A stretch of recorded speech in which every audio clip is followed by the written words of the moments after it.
नमस्कार दोस्तों, आज इस वीडियो में हम आपको वट सावित्री व्रत कथा सुनाएंगे। भद्र देश के एक राजा थे। उनका नाम अश्वपति था। राजा अश्वपति के कोई संतान नहीं थी। उन्होंने संतान की प्राप्ति के लिए मंत्रोच्चारण के साथ प्रतिदिन 1,00,000 आहुतियां दी। 18 वर्षों तक ये क्रम जारी रहा।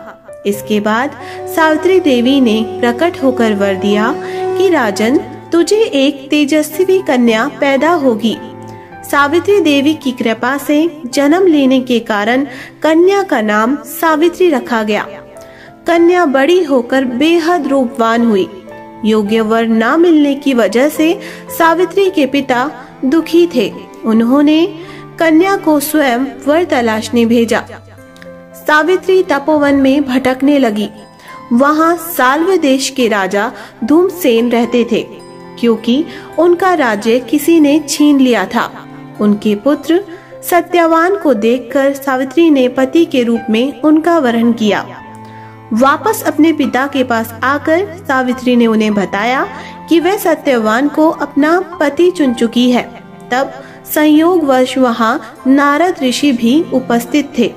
नारद ऋषि बोले, हे राजन, यह क्या कर रहे हैं आप? सत्यवान गुणवान है, धर्मात्मा है और बलवान भी है, पर उसकी आयु बहुत छोटी है।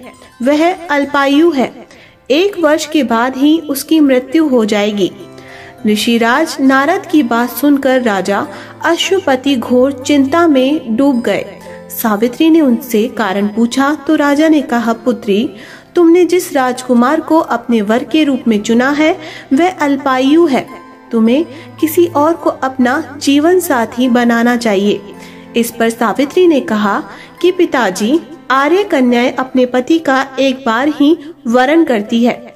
राजा एक बार ही आज्ञा देता है और पंडित एक बार ही प्रतिज्ञा करते हैं और कन्यादान भी एक ही बार किया जाता है। सावित्री हठ करने लगी और बोली, मैं सत्यवान से ही विवाह करूंगी। राजा अश्वपति ने सावित्री का विवाह सत्यवान से कर दिया। सावित्री अपने ससुराल पहुंचते ही सास ससुर की सेवा करने लगी। समय बीतता चला गया। नारद मुनि ने सावित्री को पहले ही सत्यवान की मृत्यु के दिन के बारे में बता दिया था। वह दिन जैसे जैसे करीब आने लगा, सावित्री अधीर होने लगी। उन्होंने 3 दिन पहले से ही उपवास शुरू कर दिया। नारद मुनि द्वारा कथित निश्चित तिथि पर पितरों का पूजन किया। हर दिन की तरह सत्यवान उस दिन भी लकड़ी काटने जंगल चले गए। साथ में सावित्री भी गई। जंगल में पहुंचकर सत्यवान लकड़ी काटने के लिए एक पेड़ पर चढ़ गए। तभी उसके सिर में तेज दर्द होने लगा। दर्द से व्याकुल सत्यवान पेड़ से नीचे उतर गए। सावित्री अपना भविष्य समझ गई। सत्यवान के सिर को गोद में रखकर सावित्री सत्यवान का सिर सहलाने लगी। तभी वहाँ यमराज आते दिखे। यमराज अपने साथ सत्यवान को ले जाने लगे। सावित्री भी उनके पीछे पीछे चल पड़ी। यमराज ने सावित्री को समझाने की कोशिश की कि यही विधि का विधान है, लेकिन सावित्री नहीं मानी। सावित्री की निष्ठा और पति परायणता को देखकर यमराज ने सावित्री से कहा, हे देवी, तुम धन्य हो। तुम मुझसे कोई भी वरदान मांगो। सावित्री ने कहा कि मेरे सास ससुर वनवासी और अंधे हैं, उन्हें आप दिव्य ज्योति प्रदान करें।